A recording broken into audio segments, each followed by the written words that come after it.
What if there were no limits to organ transplantation? Imagine a world where the boundaries of organ transplantation, ethical, biological, and logistical, have been entirely erased. Organ failure, once a dire diagnosis, no longer needs to hold terror, because the solution is always readily available. In this world, science has mastered compatibility at every imaginable level. Society has accepted transplantation as part of the human experience, and technology has advanced to mass-produce or regenerate any organ necessary. The idea of no limits is comprehensive. There are no shortages, no rejections, no prohibitive costs, no religious or ethical prohibitions. What would such a reality look like? And how would it fundamentally reshape the human experience, medicine, society, and even the concept of life and identity itself?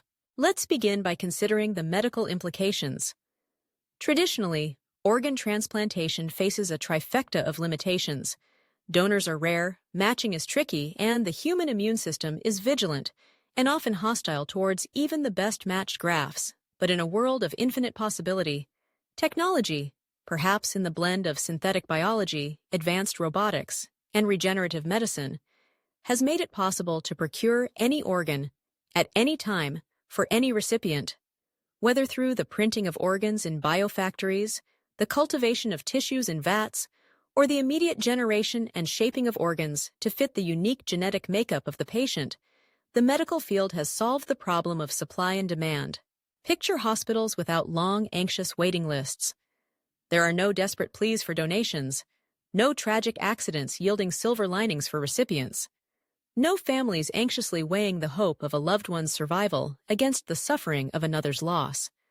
Every patient is assured of immediate, personalized intervention. Need a new heart? One is grown, tailored to your specifications. Have irreparable damage to a kidney, liver, lung, or even your eyes? Replacement is routine. Routine, but miraculous. The disappearance of shortages would transform the medical field itself. Emergencies that once posed fatal risks, massive heart attacks, multi-organ failure, traumatic injuries, would become treatable, almost mundane. Facilities would operate more like repair shops than places of last resort. Overburdened ICUs and transplant centers would be replaced by sleek, highly efficient clinics where damaged organs are swapped out like failing components in a machine.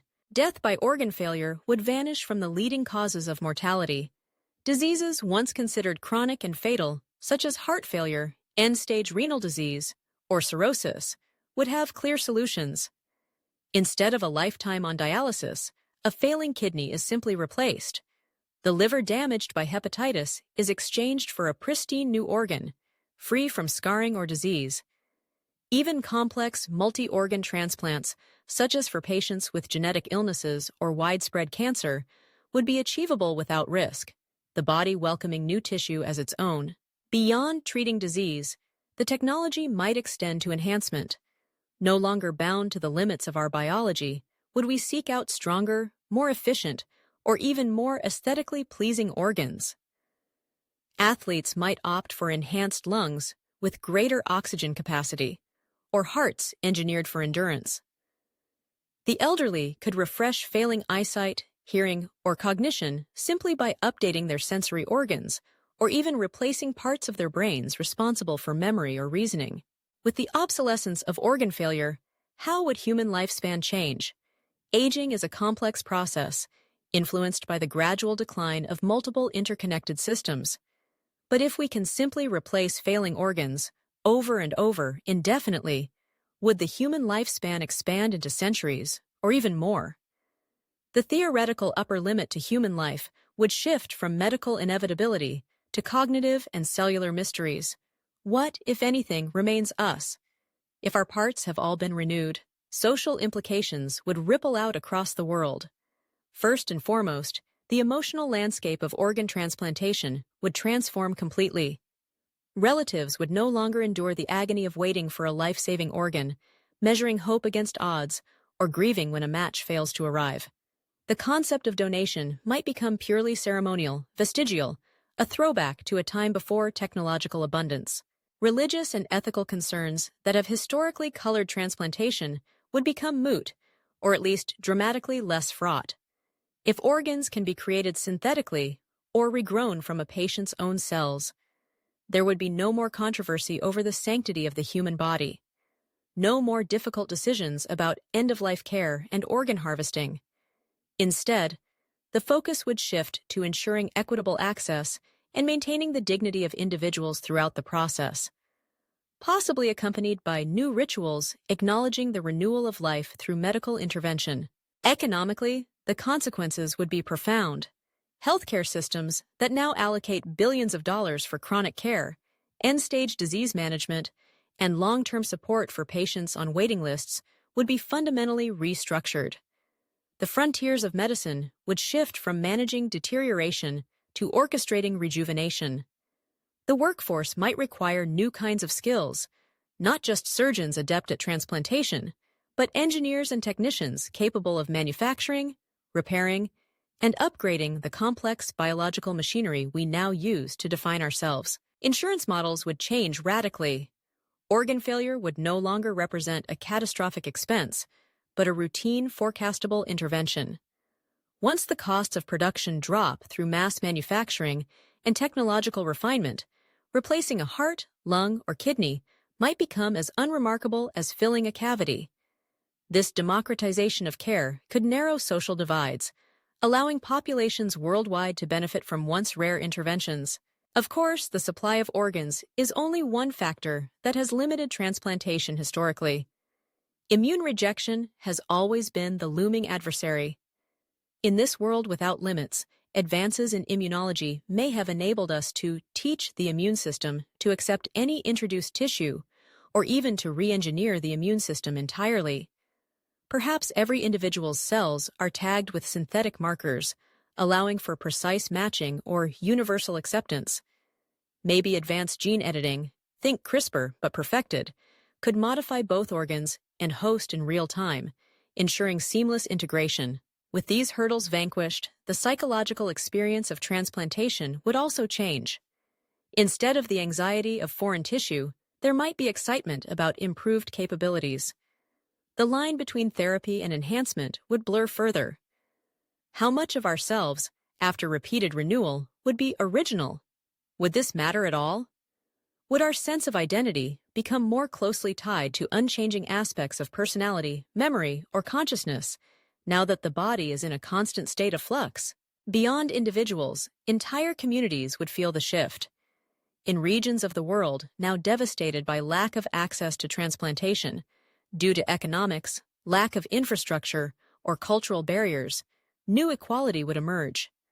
Rural villages and major cities alike could offer the same life-saving interventions, provided the technology was widely distributed.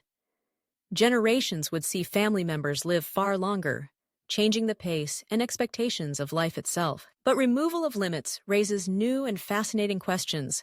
If organ transplantation operates with no friction, how do people's attitudes change? Do we become less risk-averse, knowing that injuries can be so easily corrected?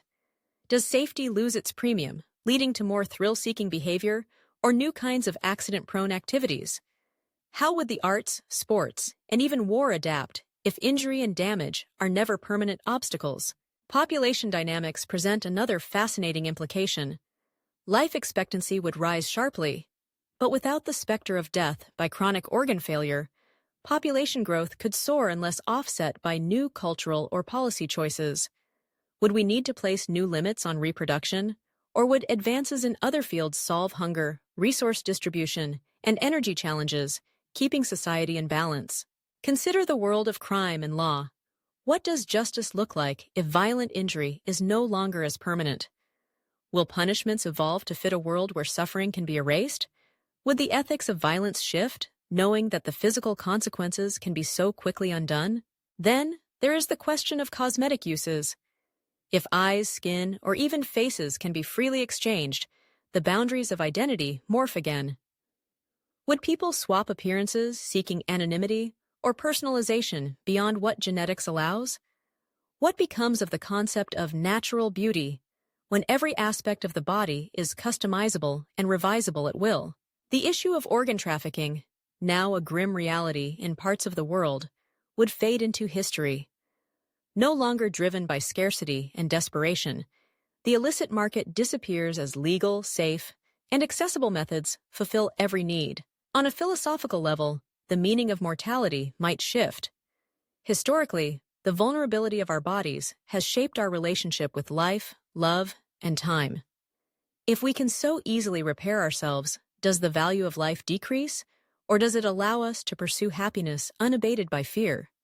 Is there a psychological cost to endless renewal, a fatigue that sets in not in the tissue, but in the spirit?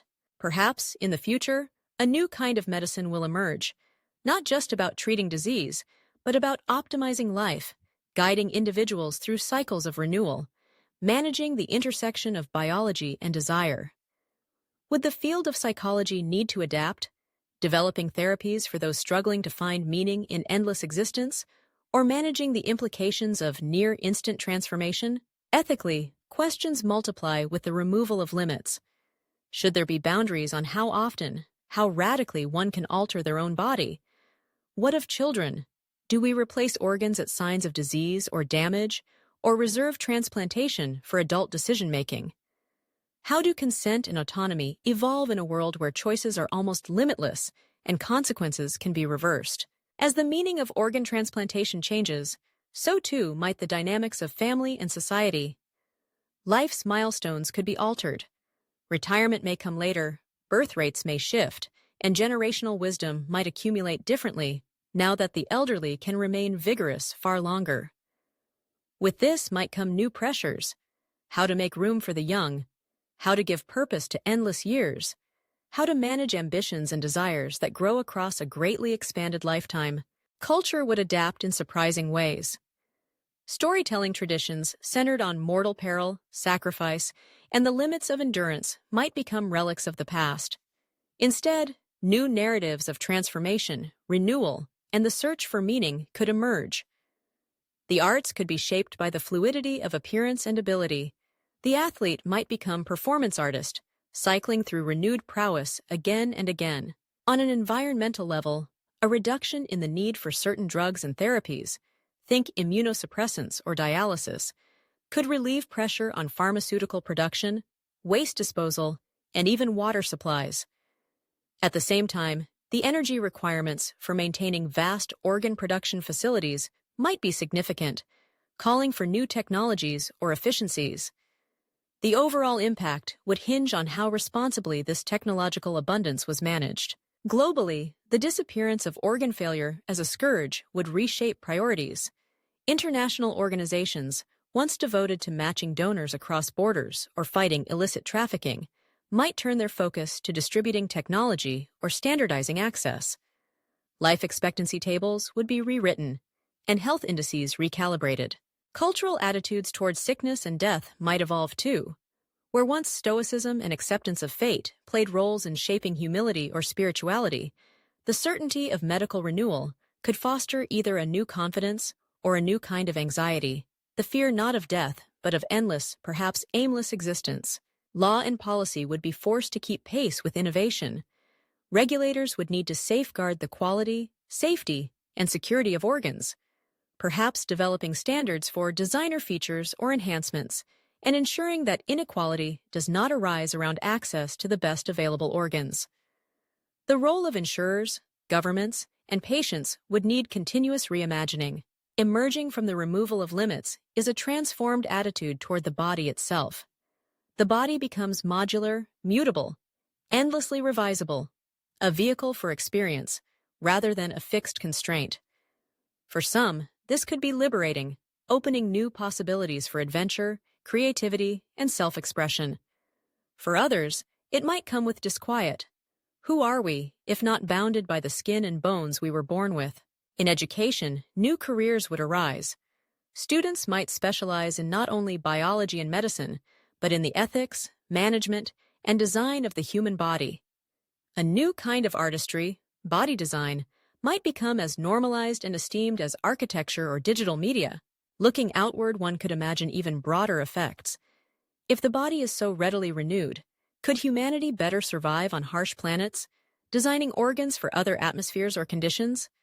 Is the boundary between human and machine now merely an engineering challenge, open to endless creative exploration. With every limit removed from transplantation, the possibility space for human life expands exponentially. Used wisely, these advances might usher in a new renaissance of health, longevity, and innovation. Used carelessly, they could fuel new inequalities, anxieties, or even unknown forms of suffering. Ultimately, the question of unlimited transplantation is not just about organs. It is about what it means to be human, how we relate to our bodies, to time, to each other, and to the future. Will we remain grounded in our past, or will we leap boldly into a world where our physical forms are as malleable as our dreams? Only our choices, as individuals and as a society, will determine what we make of such unimaginable abundance.